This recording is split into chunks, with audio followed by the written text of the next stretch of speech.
Hello friends, हमारी आज की कहानी है गलतफहमी। वो 70 साल की बुजुर्ग थी। नाम था कुसुम। पति के स्वर्गवास बाद कठिनाइयों का सामना करते हुए बेटों की परवरिश की, उन्हें पढ़ाया लिखाया और इस काबिल बनाया कि वे समाज में इज्जत से रहे। बेटे भी माँ का आदर करते, लेकिन विवाह के बाद बहुओं और बच्चों में व्यस्त होने से उनका ध्यान माँ के प्रति कुछ कम हो गया था।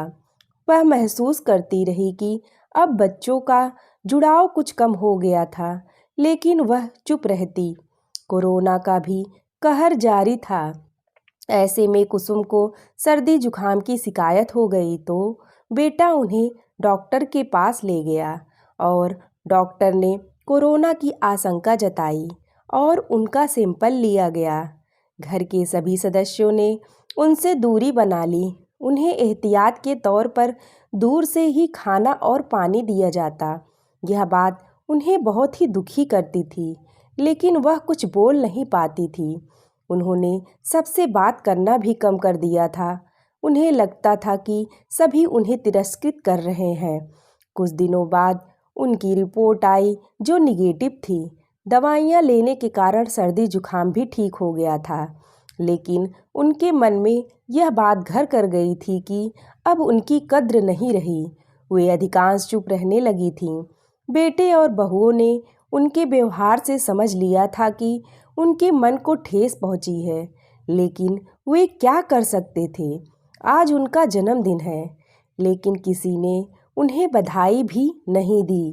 वे दोपहर में कमरे में लेटी हुई थी। अचानक उनके पोते राघव ने उन्हें उठाया। दादी चलिए, थोड़ी देर बाहर घूम कर आते हैं। मेरा मन नहीं है बेटा। दादी के इनकार करने पर भी वो नहीं माना। आखिर मन न होते हुए भी उसे राघव के साथ जाना पड़ा। कुछ समय बाद जब वे लौटे तो घर का हुलिया ही बदला हुआ था। सारा घर रंग बिरंगी दीप मालिकाओं से सजा हुआ था। सेंटर टेबल पर बड़ा सा केक रखा हुआ था और उनकी कुछ हम उम्र पड़ोसिनें बैठी हुई थी। हैप्पी बर्थडे मम्मा। बेटे बहुओं की संवेद स्वर ने सारी शिकायतें दूर कर दी थी।